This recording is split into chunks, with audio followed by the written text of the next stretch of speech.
Merci de votre présence.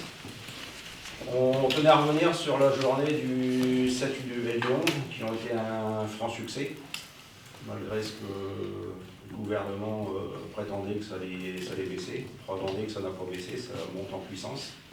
Il va y avoir un petit délai entre le 16 et le 7 mars, le 16 février et le 7 mars, excusez-moi. Quoi qu'il en soit, on sera sur le terrain avec des actions qu'on a prévues, on ne va pas vous donner pour l'instant, puisqu'il faudra des effets de surprise. Ce qu'on peut vous donner, c'est qu'on aura une retraite au flambeau le 3 mars à 17h30, rendez-vous à la place de la mairie. La prochaine date, encore une fois, je c'est le 16 et qui va être un élément déterminant pour maintenir et poursuivre la communication sur le contre cette réforme. Et après, il y a la date du 7 qui va être super important, donc il y a une organisation qui va se faire pour monter d'un cran et monter crescendo avec des actions qui seront un peu plus fortes pour faire rompre ce gouvernement contre la réforme. Et structurer tout cela au mieux pour qu'il évite tout débordement. Ce qui est le cas jusqu'à aujourd'hui, malgré le nombre des manifestants. Il faut se dire une chose, c'est que les députés sont élus par le peuple dans le cadre des législatives et qu'ils fassent bien attention à ce qu'ils vont faire parce que les Français n'oublieront pas. Donc Macron, lui, sera plus forcément président parce qu'il ne peut plus y être, mais que voilà, le jour qu'il faudra mettre le bulletin dans l'urne, les Français seront rappelés. Samedi était une journée un peu différente. On a vu beaucoup de monde qu'on n'avait pas vu en semaine qui ne pouvait pas se mobiliser parce que voilà, pour problème de salaire ou peu importe les raisons. Et on les a vus aujourd'hui samedi en famille avec beaucoup de gens qui étaient aussi déterminés. Et donc voilà, maintenant pour faire un regroupement de tout ça, pour avoir encore une masse encore plus importante, on voit que le soutien est encore super important. Samedi, on dit 6 000, mais bon, il y en a qui parlaient de 7 ou 8 000 sur Calais. Ce qui fait qu'on a augmenté par rapport à où on était moins équivalent à la journée du 31 qui était un peu plus la plus pertinente. Mais voilà, on voit qu'il y a les manifestations du mardi, le jeudi qui sont plus avec les syndiqués, etc. Mais on a vu qu'encore une fois, samedi, c'est une autre population qui était là, qui demande qu'à nous rejoindre et qui nous soutiennent entièrement sur cette partie-là. C'est-à-dire que voilà, même s'ils ne peuvent pas venir en semaine pour des raisons particulières d'argent, souvent d'argent, ils sont là, ils nous soutiennent et la preuve en réalité, c'est samedi, on les a vus. On va dire qu'on a une nouvelle population. Je parle en population en général, travailleurs, privés d'emploi, retraités. On voit les saisonniers, on voit énormément de personnes. De toute façon, on est passé de, on va dire, entre 800 et 1000 personnes à, on va dire 6, 7, 8 000 personnes selon les jours. Donc fatalement, il y a des gens qui s'y retrouvent. Hein. Il y a un facteur qu'il faut prendre en considération, c'est ce qui se passe en ce moment. On sort d'une pandémie. À peine sorti d'une pandémie, on a des menaces de guerre à nos portes, enfin, même une guerre à nos portes. On a quelque chose qui peut inquiéter, mais on a aussi l'inflation, la perte de pouvoir d'achat, l'énergie qui ne fait que de plus en plus cher. Et puis à côté de ça aussi, on a des personnes qui, eux, s'en sortent très bien, des actionnaires qui roulent sur l'or, pendant que le reste de la population est en train de souffrir. Et ça, ce sentiment d'injustice ne fait que gonfler, et c'est ce qui amène aussi des événements nouveaux pour nous, parce que c'est forcément, il y a 3 ou 4 ans, c'est des gens qu'on ne voyait peut-être pas à nos portes venir nous solliciter. Et ça, c'est voilà, le peuple a besoin de s'exprimer et crier sa colère par rapport à ce qu'on lui fait subir.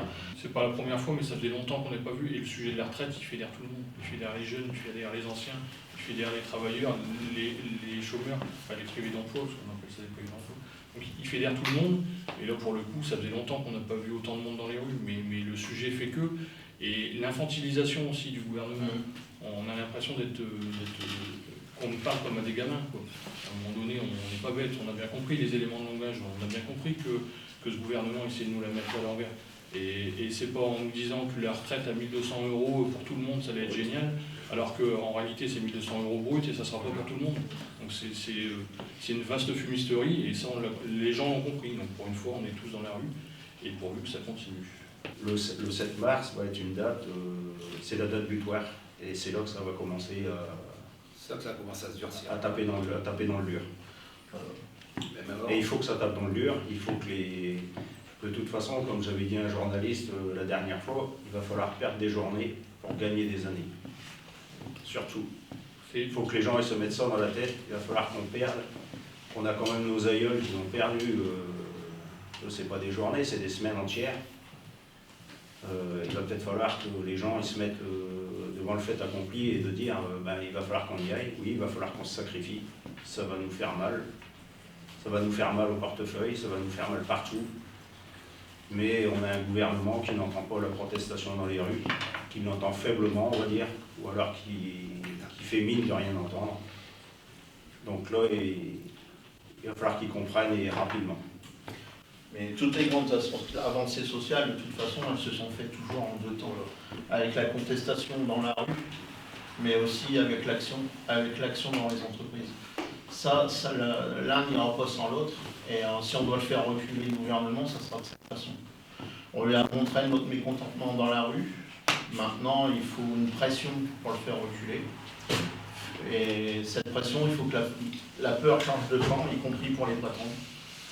Parce que derrière, on est convaincu que si seulement on arrive à mettre une pression suffisamment forte sur l'économie, notre meilleur allié, ça sera le MEDEF. Mais comment demander aux Français aujourd'hui un mode de financement pour financer quelque chose alors que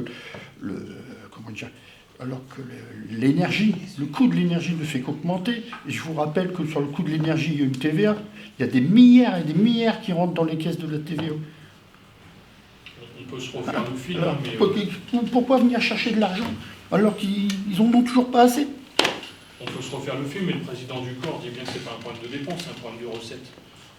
Il y a des moyens pour augmenter les recettes, notamment éviter dans les entreprises de favoriser la prime plutôt que le salaire. Le salaire est soumis à cotisation, les primes non. L'égalité salariale homme-femme, par exemple, c'est un vrai sujet. Et pour autant, ça c'est faisable tout de suite, maintenant. Le gouvernement peut le faire. Il ne le fait pas. C'est des choix politiques, c'est des choix libéraux. Et c'est là notre position.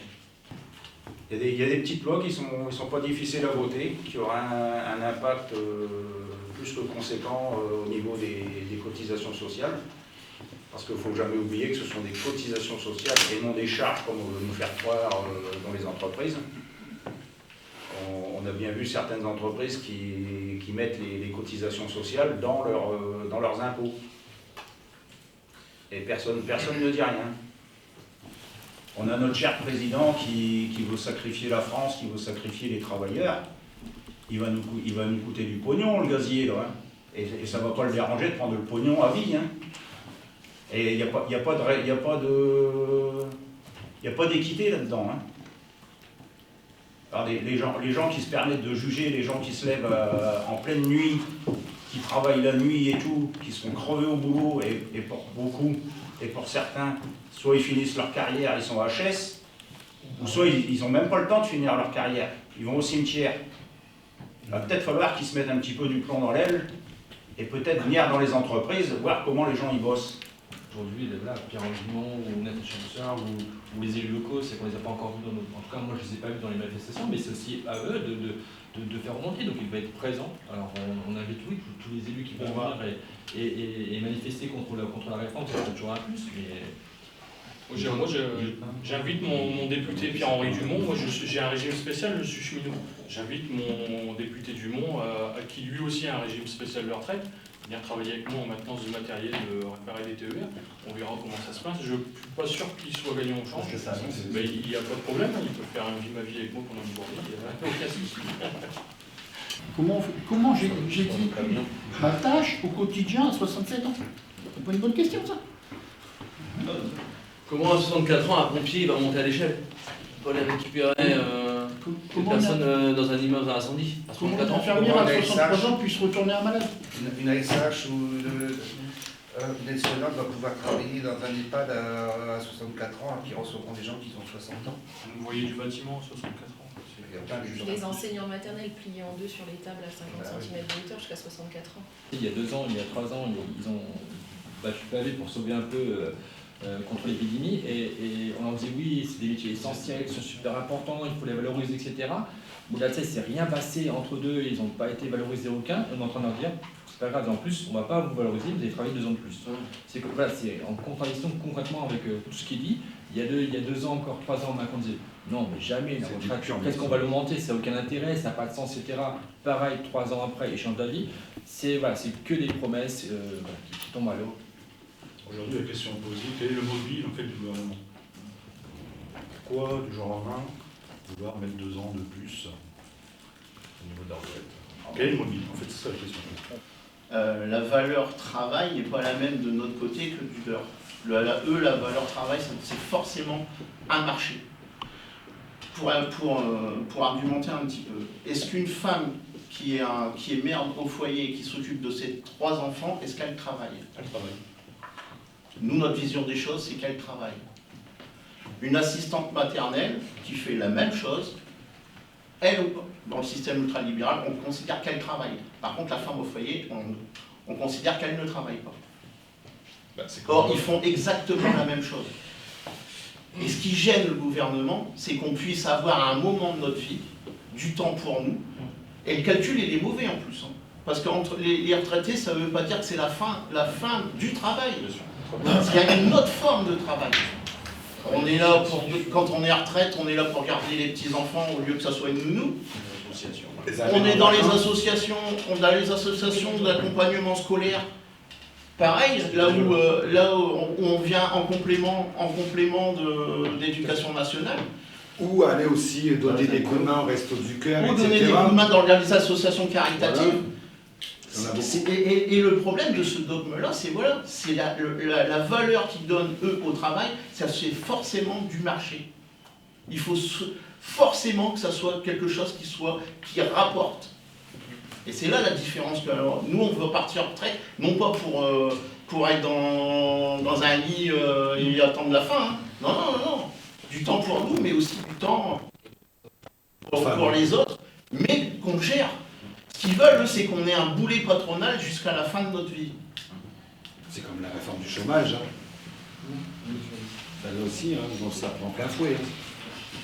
Parce que je vais vous dire franchement, des gens qui sont dans la galère, dans la misère, parce que ça je l'ai répété et je le répète et je le répète, c'est très difficile. Et ça je peux vous en parler en connaissance de cause parce que je suis en plein dedans actuellement. Donc avoir 980 balles sans aide derrière, avec l'inflation, avec tout ce qui augmente, les factures de gaz, d'électricité, de bouffe, quand on me parle de carrière hachée, que j'entends des conneries concernant les carrières hachées, qu'il y en a qui ont vécu des carrières hachées, mais on n'a pas le même salaire. Hein. Donc et puis je veux dire, on en parle autour de nous. Hein. Donc ça c'est vrai que c'est très difficile, on va droit dans le mur. Enfin, il nous fout droit dans le mur. Donc voilà, après à un moment donné, on lâchera pas. Je pense que tous les Français ont compris.